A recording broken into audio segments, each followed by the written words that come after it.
Hello, ladies and gentlemen, and welcome back to the channel. And today I'm going to go my review of the Royal Rumble 1988. Starting off the evening, we're going to go to our first match of the night. It is Rick Rude versus Ricky the Dragon Steamboat. Number one, I thought this was a good opening matchup for the Royal Rumble. Back and forth match between both Rude and Steamboat, with Ricky the Dragon Steamboat keeping the pace of the match.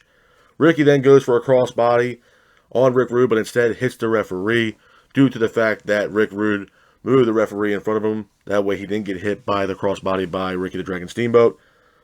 Referee is down. Rude quickly applies a bear hug on Ricky the Dragon Steamboat. Referee Earl Hebner singles for the bell.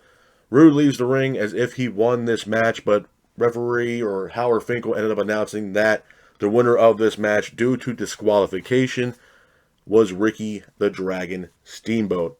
Hats off to Ricky the Dragon Steamboat for getting the win in this matchup.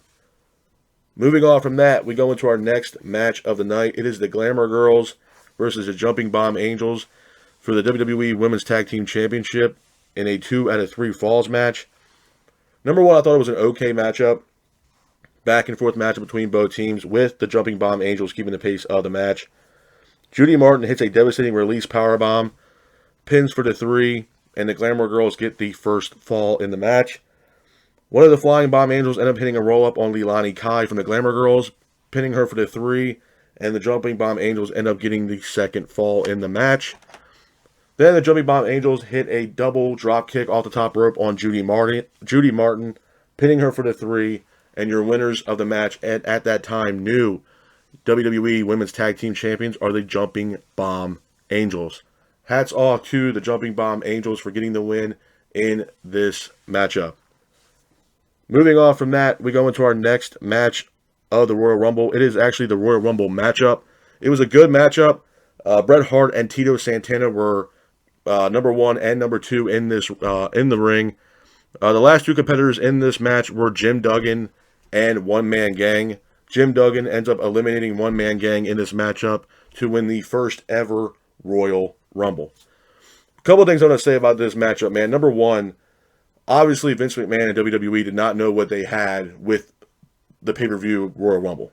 I mean, Royal Rumble is synonymous in professional wrestling, and honestly, one of the best pay-per-views WWE has to offer. I mean, you had the Royal Rumble, you have Survivor Series, you got SummerSlam, and obviously you have WrestleMania.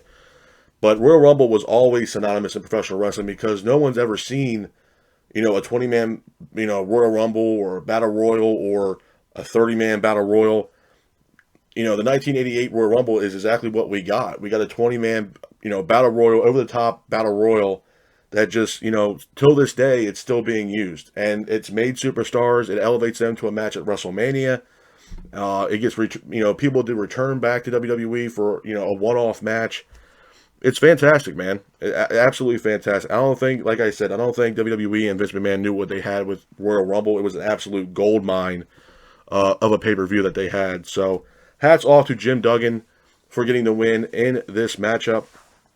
Moving on from that, we go into our next match of the night. It is the main event of the Royal Rumble 1988. It is the Islanders versus the Young Stallions in a 2 out of 3 falls match. I thought it was an okay matchup. Back and forth matchup between both the Islanders and the Young Stallions, with the Young Stallions keeping the pace of the match. Paul Roma ends up falling out of the ring. It looks like he injured his knee in this matchup. Referee ends up counting Paul Roma out. Islanders win the first fall by countout. Haku then applies a half crab on Paul Roma. Paul Roma ends up tapping out, and your winners of the match are the Islanders. A couple of things I'm going to say about Royal Rumble 1988. Number one, and this stands for all Royal Rumbles, I feel like the Royal Rumble should be always the main event of the Royal Rumble pay-per-view, hands down. The Islanders versus the Young Stallions match, I don't know why it was necessarily needed. To be honest with you, the Royal Rumble match was fantastic. Obviously, like I said earlier, the Royal Rumble for what it is, I mean, it's synonymous in professional wrestling, one of the best pay-per-views WWE has to offer. And it being the first Royal Rumble, I mean, fantastic, man. It's history in the making. And plus, you had Jim Duggan become the first winner of Royal Rumble. The women's tag team matchup between the Glamour Girls and the Jumping Bomb Angels was absolutely fantastic. The Jumping Bomb Angels was a fantastic tag team. Hats off to them for getting that win, and at that time becoming the new WWE Tag Team Women's Tag Team Champions. But all in all, I mean, it wasn't that bad of an event. If I had to give the Royal Rumble 1988 a rating from 1 out of 10, might be a little bit biased here when I say this because obviously it's the first Royal Rumble. But I'm going to give it a solid 6.5, 7, man. And I know I've been saying that a lot, but it definitely wasn't the best Royal Rumble I've ever seen. But you have to give credit where credit's due. Without this Royal Rumble, we would have never had the Royal Rumble. So, I mean, like I said, one of the WWE's best pay-per-views. So I had to give it probably maybe a 6.5, maybe 7 at best. But this is my review of the Royal Rumble 1988. I hope you guys are out there staying safe. Be careful, and remember, stay classic. Peace.